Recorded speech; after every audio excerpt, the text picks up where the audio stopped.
Hallo, Kriskras, de podcast. De vakantie is bijna in zicht. En als we aan vakantie denken, denken we niet alleen aan de vakantie om te gaan, maar er zijn er ook die vakantiewerk zoeken of op zoek zijn naar vakantiewerk. En ik dacht, ja, waarom gooi ik dat niet eens in mijn podcast? En ik ben gaan graven, want vroeger waren de vakantiewerkers, dat ging er helemaal anders aan toe dan nu. En toen dacht ik ga eens iemand opzoeken, of ik ga eens zoeken in mijn geheugen. En toen kwam ik Las tegen en die had mij iets interessants te vertellen. En toen dacht ik, dat ga ik in mijn podcast steken. En hier is hij dan. Dag Las. Dag Christel. Las. We hadden eens een keer een gesprek en toen dacht ik, wacht, niet verder vertellen, want ik vond het zo interessant dat ik het daarom je heb uitgenodigd in mijn podcast.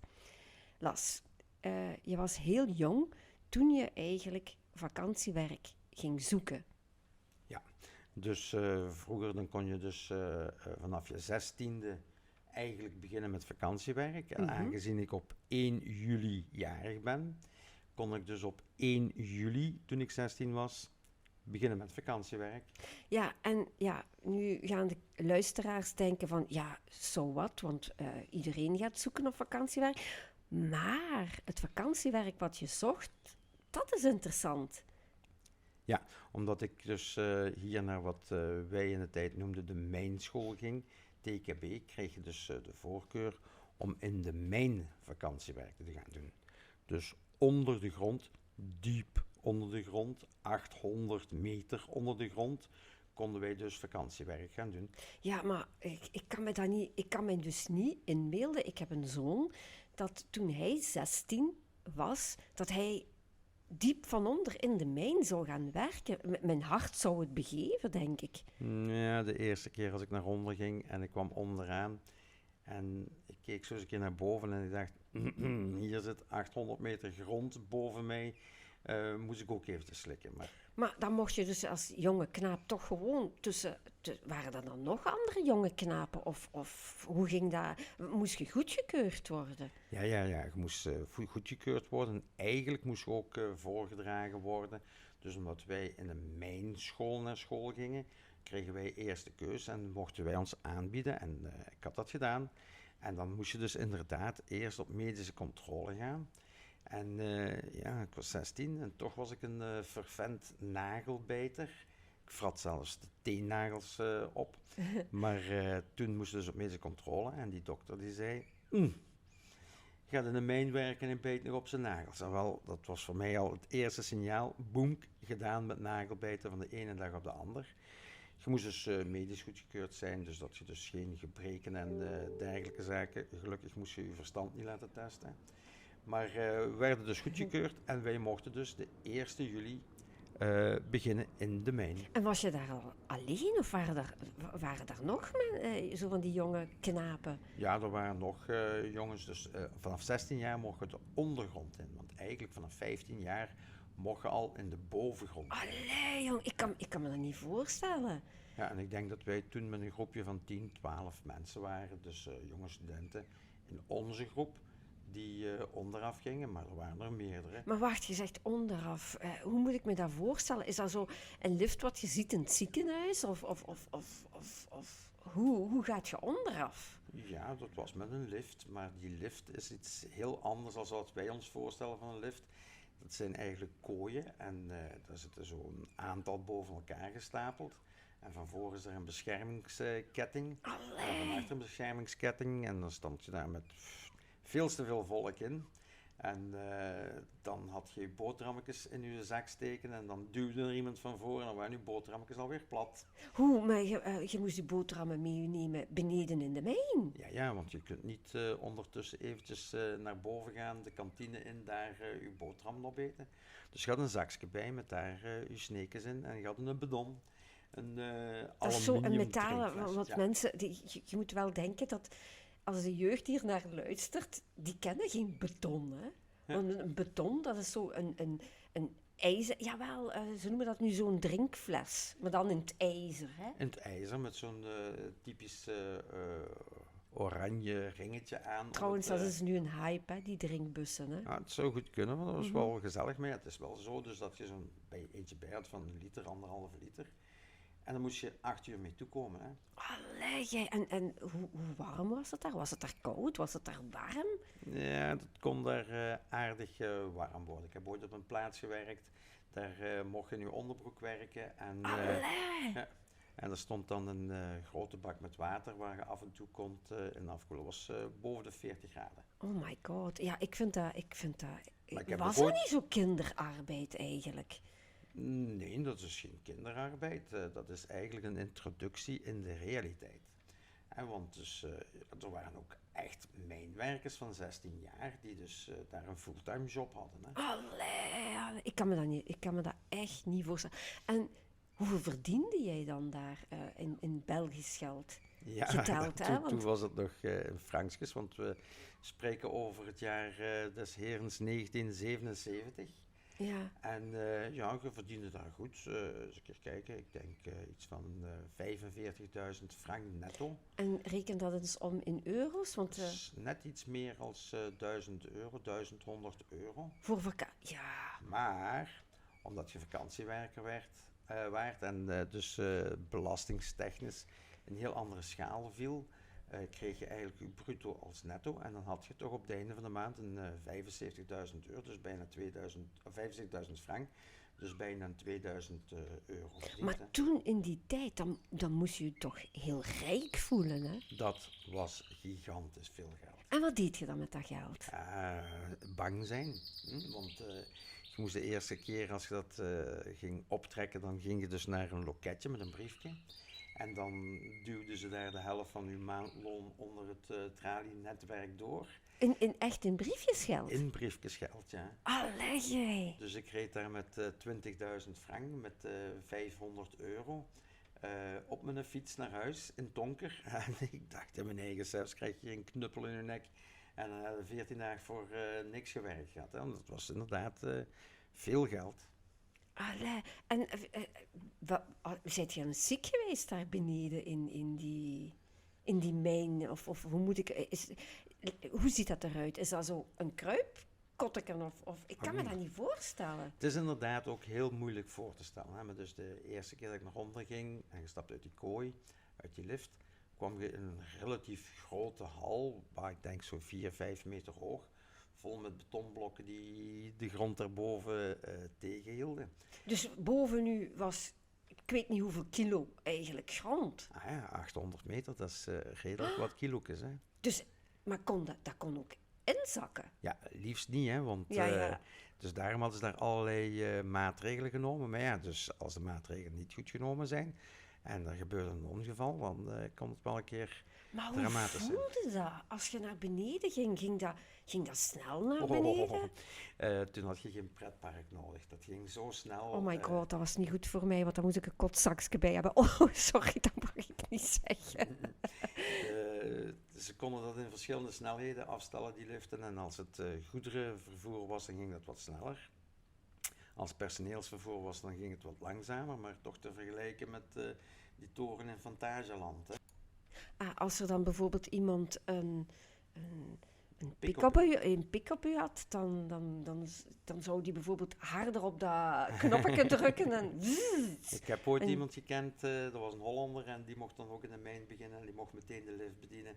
En ze zei zo schampend zo op het einde van de post, Hollander, ziet me dat we rap boven zijn. Hè? En die mensen die hadden spijt van wat ze gezegd hadden. Die nam dat letterlijk. Die nam dat heel letterlijk. Oh. Die dacht dat ze door de toren uitvlogen, want die zetten dat keihard op goederenvervoer. En iedereen die uitstapte, die was kotsmisselijk en die is zanderdaags ander weg. Maar las nu, want ik ben me dat aan het visualiseren. Dus je zit in dat hokje. Ik kom maar op die lift de hele tijd terug, omdat ik heb een angst van liften, daarom denk ik. Je gaat die liften en dan had je de werkmannen, of ik weet niet hoe je dat moet noemen. Maar dan had je ook... Mijnwerkers noemen ze ja, de mijnwerkers, ja, klopt. En dan had je ook... Ja, ik weet dat niet. Heb je daar ook een poetsdienst of heb je daar ook ingenieurs? Want ik heb daar al wel eens van gehoord. Poetsen had weinig zin, want... dat was toch vuil, hè? Ene stofboel, iedereen was er zo pikzwart gelijk als Zwarte Pieten. Maar je stapte dus uit je lift, je kwam in die hal en dan ging je eigenlijk naar het station van waaruit je vertrok naar je werkplaats. Ah, oké, dan werd dat nog een keer onderverdeeld. Ja, en dan stapte je in een treintje, hoe hoog zal het geweest zijn, 1,5 meter of zoiets. Hoogte? Mhm. En hoe hoog was de grond tussen de grond en de boven? Allee, die tunnel, hoe hoog was die tunnel? 2,5 meter misschien. Ah, oké, ça va. Dus ik kwam daar een meter boven het wagonnetje uit. Moest je dan bijna gehurkt inzitten en dan legde je nassen af. Als je dan een houthalen of een zolder onderaf ging, dan kon het zijn dus dat je ondergronds tot een lumme reed. Mhm. En daar mocht je dan uitstappen. En dan kon je nog een paar kilometers wandelen naar de plaats waar je moest werken. En dat kon langs een transportband op zijn. Dat kon dat je nog trapjes naar beneden moest gaan. Echt van die stalen ladders. En dat duurde soms een uur eer dat je op de plaats van het werk was. Zeg maar, nu ben ik mij juist aan het bedenken. En als je een plasje moest doen? Ja, het zijn allemaal mannen daar. Hè? Dus dat ging Dat gewoon... meent je toch niet dat je dan achter dat wagonnetje ging even Ja. een stritsje doen? Dus dat was dan gewoon tegen de muur of hetzelfde. Oh wat. my god. En ja, nu iets anders dan als je dan een kaksje moest doen? Ja, dat werd dan een beetje moeilijker. Hè? Want dan moest Als je je... een poepzakje bij. Nee, dan moest je een gaatje graven in de grond. En dan, je moest wel zien dat je wind afstond. En soms, dan had je iemand die deed dan zijn ding in een wagonnetje. Hè? En ik weet dus dat we zo eens een keer een wagon aan het lossen waren met hout. En die collega's vakantiewerkers, die namen het nogal rustig. En die baas, die werd een beetje boos. En die zei, mama, dan pak dat eens een keer vast. Zo moet je dat doen. En die pakte een stapel hout uit die wagon.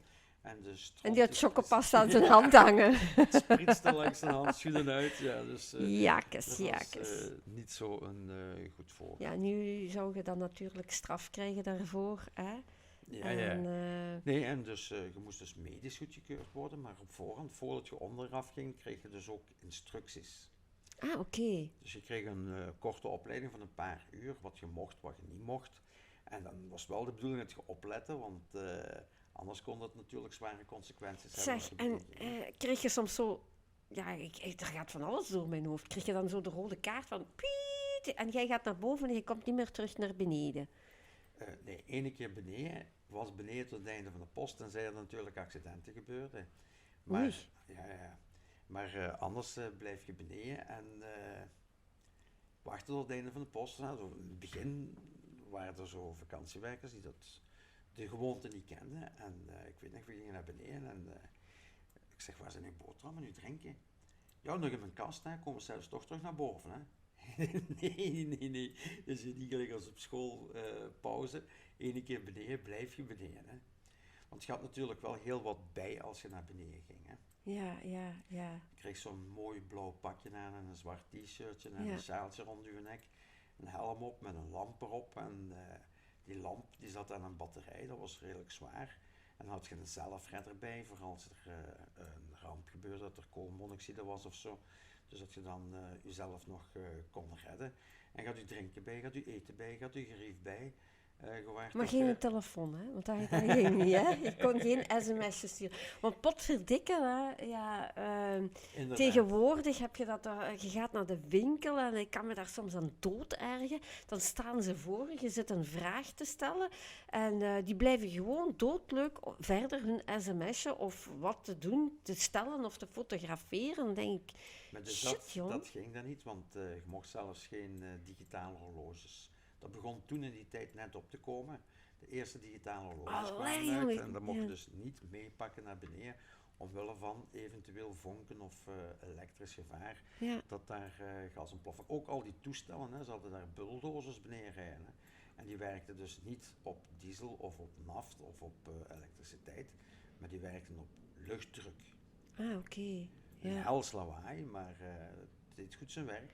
Zeg, en als je dan zo s'avonds thuis zat, dan, ik denk dan dat toen in die tijd dat iedereen een kolenkachel... Wat deed dat dan bij je als je die kolen zag? Zo? Dan dacht je nu, hey, amai, daar hebben we voor moeten vroeten. Dat is misschien die brok die daar op de transportband gelegen heeft, of die aan de front eigenlijk en het tij afgeschraapt werd van de kolenlaag. Want dat was dus eigenlijk zo'n grote hand die dan in de kolenlaag greep en dat uit de grond trok eigenlijk. En daar was allemaal om te doen. Maar toch vond ik die warmte, als je nu zo de radiator hebt of vloerverwarming, thuis hebben we vloerverwarming, toch vond ik die warmte van die kolenkachel, dat had toch wel iets. Hè? Ja, dat is stralingswarmte. Dat is natuurlijk iets waarmee we zijn grootgebracht. Hè? Als we dat nu tegen de jeugd... Ik denk niet dat die nog ooit dat gezien hebben. Hè? Maar Las, je waart dan zo een jonge gast van 16. Ik kan mij voorstellen, als ik terugdenk... Toen was ik 16. Ja. Toen ik eindigde, toen was ik al 20. Ja. Maar als ik dan terugdenk aan mijn zoon die 16 was, die kon nogal wat fratsen uitsteken. En heb je dat ook al gedaan in de mijn? Ja, Fratsjes uitgezet. Ja, vertel eens ons een frats. Dat was eigenlijk, je zit met jonge gasten onder elkaar, die je goed kent van op school en van buiten de school. Maar bijvoorbeeld, je zei juist dat je niet kunt voorstellen hoe het er is. We reden dus met een treintje naar het werk over een spoor. Maar zo lagen er 2 sporen langs elkaar, zodat het verkeer elkaar kan kruisen. En op die sporen kon je een fiets zetten. Een fiets met 4 wieltjes. Die vergelijkbaar was dus eigenlijk met een tandem bijna eigenlijk zo. Hè. En als routinier, ik werkte daar al jaren. Routinier, je bedoelt zo iemand die routine heeft, hè? Ja, ik was al jaren aan de slag, terwijl mijn collega's vaak voor de eerste keer afkwamen. Dus die kenden zo de kneepjes allemaal niet. En dan waren we aan het fietsen en dat ging relatief snel, want ik denk dat het toch wel 30, 40 kilometer per uur kon halen met die fietsjes als je goed doorkrosten en je had de wind in de rug. En die volgde mij, hè. En dan had je daar zo een knuppeltje hangen. En ik kende dat knuppeltje, als je daar aan trok, dan ging er een wissel op. En dan gingen die op een zijspoor. Hè. Heel plezant, hè, die mannen langs met fietsen. Maar daar stonden gewoonlijk de wagons die stil stonden. En die hadden die in de gaten. En boem, knal erop. Dat lachen, gieren, brullen. Eigenlijk, kettingbotsing. Niet zo ongevaarlijk, maar het was wel grappig. Hè. Ja. En dan ook, dus die kolen die afgehaald werden. Daar kon je dus geen boemerangs maken, hè? Daar kon je geen boemerangs maken, nee. Dat was een boemerang op zich. Maar dus ook die kolen die werden afgetrokken van de laag. En die vielen dan op een loopband via een paar stappen. En via die loopband werden die getransporteerd naar de wagonnen. Maar s'avonds op het einde van de post, dan moest je soms 3, 4 kilometer wandelen voor naar het station te gaan. En dan sprongen zij ook op die loopband, dat mocht officieel niet. Maar dat scheelde hem natuurlijk weer een heel trip. Ja, en wij natuurlijk, als routiniers, gingen dat op de duur ook doen. Maar er waren toch een paar dingen die je in het begin niet weet. Zoals, je moet voorzichtig zijn als je afstapt, want ik stapte af. En ik stootte met mijn helm tegen een buis en die lag vol stof. Dus het was stofwolk. één stofwolk, dichte mist. En iedereen na mij zag niet meer waar ze moesten afstappen. Dus jullie waren allemaal pietjes. En ik hoorde die allemaal doedoem, allemaal in die wagon kletteren. Maar toen heb ik naar mijn voeten gekregen. Ja, dat is al... Zeg Lars, maar in het begin van ons gesprek zei je dat je naar een mijnschool bent geweest. Een mijnschool. Ja. Ik kan me dat niet voorstellen. Hier, de kinderen gaan naar een katholieke school of een gemengde school. Of ik denk dat ze dat nu nog zeggen. En jij ging naar een mijnschool. Dat was echt een school die gericht was naar de mijn? Of hoe bedoelt je? Ja, dus het heette eigenlijk officieel het Technisch Instituut van Kempense Bekke. Dus Kempens Mijnbekken, daar ging het eigenlijk over. Hè. En daar was gewoon een middelbare school waar je een vak kon leren. Mechanica, elektriciteit, elektromechanica, bouw, zo van die dingen. Maar daar gingen ook kinderen, jeugd naar school die in de mijn werkten. Die gingen dan bijvoorbeeld 3 dagen werken en 2 dagen kregen die dan les in Nederlands, wiskunde, technische vakken, zodat ze dus onder in de mijn als elektricien bijvoorbeeld aan de slag konden. Maar ja, daar moet je ook voor kunnen rekenen natuurlijk. Hè. Ja, want je zag me precies al denken. Ik was al aan het denken zo van, hoe krijg je dan ook Nederlands en krijg je dan ook aardrijkskunde en van Ja. die dingen allemaal. Ja. Dus in de En dat gewone, was een technische school. dat was een technische school. En in de gewone reguliere school zijn de gewone reguliere vakken. Dat was geen punt, maar er waren er heel veel die van daaruit vertrokken naar de mijn. Dus dat was toen ook een heel grote eh, ja, gastarbeiders, kinderen die daar eigenlijk naar school gingen. Dus dat was niet zo gelijk andere scholen die toen redelijk Vlaams gevuld waren, laat het zo zeggen. En die school die had toen al een grote massa nationaliteiten. Hè. Ja, en Las, woonde je dan ook in zo'n mijnhuis? Of hoe noemt je zoiets zo? Noemen ze dat hier niet cité? Ja, Of- dus ik niet. Hè, dat is nog een Allee, ander. hier, ik bedoel houthalen, hè? Maar dus hier, toen dat de eerste migranten aankwamen, die moesten onderdak hebben en die mochten dan in barakken zitten. Barakken, Ja. geven ze een ander woord voor barakken? Ja, een houten chalet eigenlijk zo'n beetje. Hè. Ja, Dus dat zeg je nog in die film van Dingske, hoe heet hem? Met zijn marina. Hè. ja. Dus daar zie je nog de barakken en hier af en toe op de cités zie je nog barakken staan die nu gebruikt worden als clublokaal voor de tennis of Ja. voor de Giro. Maar En dan schaam... nadien zijn die mensen, hebben die dan dus een stenen woning gekregen. Ja, En dat was een mijnwerkerswoning, een redelijk bescheiden woning, vergelijkbaar met een sociale woning nu. ja, En een ingenieur die had dan een veel betere woning. ja. En schaamde jij u als jonge gast dat jij in de mijn werkte? Of naar de Schamen. mijnschool ging? Schamen. En de mijnschool dat was iets anders. Hè. Dat Ja. was niet zo elitair gelijk als andere sommige scholen. Mhm. Maar voor in de mijn te werken, dat was iets om je op te scheppen. Hè. Ja, En je kon dat niet onder stoelen of banken steken, hè, want Ja. je kon je wel douchen als je dus boven kwam. Want je had zo'n ceremonie, sigaretje lag al klaar. Je kon dus onder na een zware post, heel gans zwart gehaald, dus sigaretje uit de kast, steekte in je mond, steekte hem op, kreeg je allee, eruit. en je hebt zoveel stoffen Ja, ja. ingeademd en dan toch nog je sigaretje op 16 jaar. Ja. Ja, Ja, ja, vroeger was dat Maar anders, niet hè. altijd zo braaf geweest, hè.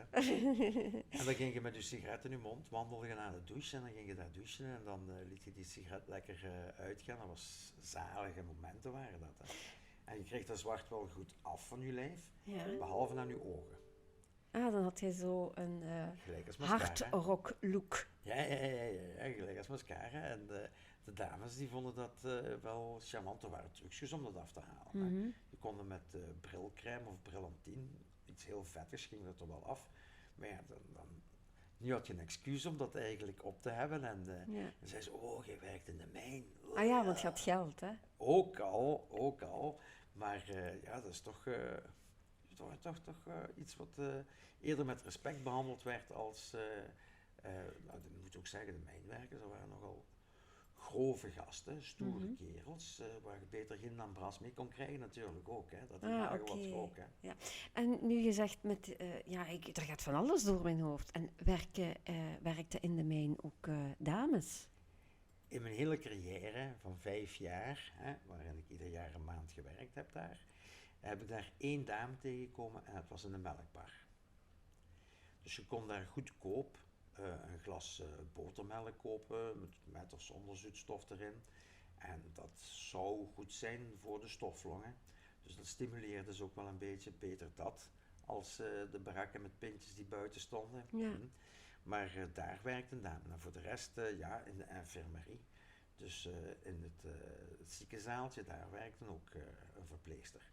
Maar voor de rest heb ik daar nooit veel vrouwvolk Dus gezien, eigenlijk zeker beneden niet. onder in de mijn zelf, helemaal beneden, hakken en stoten en daar waren geen dames. Nee, niet in mijn tijd. Ja. Heel vroeger waarschijnlijk wel, hè?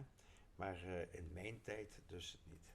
En dan nu de vraag, als je het nog een keer terug zou kunnen beleven of terug gecatapulteerd wordt in de tijd, terug naar de tijd, zou je het opnieuw doen? 100% zeker. Ja. Ik heb daar heel mooie momenten meegemaakt. Ook boeiende en zeer leerrijke, want ik heb je net gezegd gehad dat je daar eigenlijk een instructiedag kreeg, waarbij je dus leerde hoe je veilig moest werken. En ik herinner me nog een keer dat ik zat te kijken naar een collega en die was eigenlijk totaal niet veilig bezig. Die legde zijn voet op het tweede spoor, die zat met zijn hoofd tussen die wagons in, tussen die berlinks zoals ze dat noemen. Die zat er met zijn handen tussen en ik dacht naar mijn eigen, jongen, heb jij niet opgelet?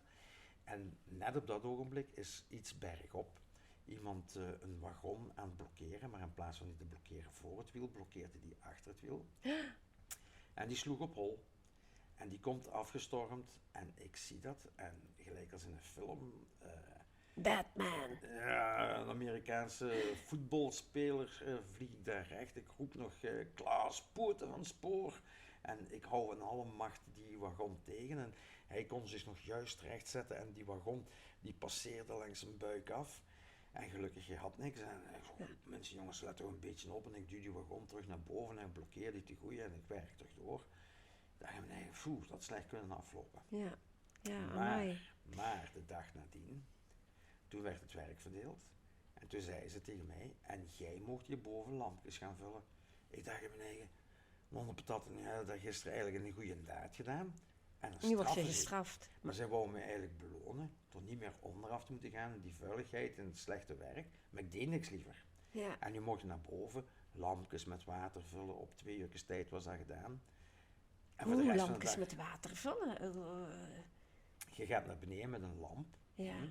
En dat werkt op elektriciteit. En die elektriciteit die wordt opgewekt in een batterij. En in die batterij zit water. Ah, oké. En die batterij, of die lamp, die heeft dus ook een spiegel. Ja. En naar gelang jij hoger waart in graad, kreeg je een betere spiegel. Of zelfs een witte ring. En dan zag je meer, kon je duidelijker signalen geven. Nadeel of het voordeel was dat ook iedereen zag wanneer er een belangrijk iemand afkwam. Want het is een lamp die zag al van ver schijnen en dan begon iedereen nog een klein beetje harder te werken. Dus nu ga ik uit mijn schoenen schieten. Dus ik ben een heel belangrijk iemand en ik kreeg een joekel van een lamp op mijn kop. Je zou nekpijn gehad. Las. Als afsluiter, een grappig verhaaltje nog van in de mijn? Typ nog eens? Zoveel grappige verhalen. Ik heb juist gezegd gehad van dat toch wel impressionante verhaal met die wagon. Maar zo waren er ook bootjes die over de grond gesleept werden. En daarin werd dan materiaal vervoerd en dat was redelijk laag. Ik denk dat dat zo een metertje hoog was. Je bedoelt de hoogte van uw tunnel? Ja. Oh, Ja. Claustrofobie mocht je dus niet hebben, hè? Nee, dat mocht je dat zeker niet hebben. Maar dus dat schipje, dat werd zo gesleept en dan moest je signalen geven met een kabel, zodat de machinist die dat schipje bestuurde, wist wat hij moest doen. En gelijk als met die transportband, wat ik juist had uitgelegd, ging er ook soms in dat schipje zitten om die kilometers wandelen uit te sparen. En ik zag dat verkeerd aflopen en die beginnen dat schipje te trekken met daar iemand in. En op een gegeven ogenblik zie ik daar een buis steken die afgebroken was en die tot het midden van die gang reikte. En toen hebben we heel snel aan die bel getrokken dat ze het schipje zouden stoppen, want die jongen die was er recht op gevlogen en die zou gespiesd zijn geweest. Oei, ja, dat is nu wel geen echt grappig verhaal. Dat is eigenlijk een eng verhaal, hè? Ja. Maar ja, oké. Maar echt impressionant, zo van die ervaringen kreeg je dus, waarbij je eigenlijk leerde dat het echte leven niet altijd een spel is. Roze geur en maneschijn is, hè? Ja. We hebben er ook heel leuke dingen meegemaakt. Iemand die met een krekel, er waren veel krekels onder in de mijn, en die was hem in het spelen en ik zag hem een schrikreactie, zeg, oei, heeft u gebeten? Ik zeg, dat is giftig, hè? En die heeft alle moeite van de wereld gedaan om naar boven te gaan. Maar natuurlijk, die werd iedere keer teruggestuurd naar zijn werk. En die is dan nadien uit de lift gestapt en rechtstreeks naar de verpleegster gespurt om te laten verzorgen. Omdat hij dacht dat hij doodging, omdat hij een beet had van een krekel. Goed, Las, ik dank je heel hartelijk voor de leuke informatie. En ik heb zin gekregen om, want nog een vraagje voordat ik ga afsluiten. Die mijnschool, Bestaat die nog? Staat die er nog? Hier in Houthalen heb je het Nieuw Administratief Centrum, het NAC, die Teletubby-toren, die Ja. blauwe. Ja. En daar langs ligt de TKB, wat nu gebruikt wordt, de schoolgebouwen worden nu gebruikt voor volwassen onderwijs. Ja, oké. Dus, ik heb toch wel zin gekregen om toch nog eens te gaan piepen in een of ander museum. Ja, in Beringen heb je mijn museum, Ja, heel interessant. daar wil ik zeker naartoe gaan. En ik dank u wel voor heel die leuke informatie. En zo zie je dat als er vakantiewerk nu in de maak is of aangevraagd wordt, dat het vroeger er toch wel heel anders aan toe gaat. En beste luisteraars, ik hoop dat ik en samen met Las jullie hebben geamuseerd en jullie hebben warm gemaakt om nog eens te gaan kijken en te piepen in het museum van de Mijn. En ik zeg tot volgende keer. Ciao! Bedankt.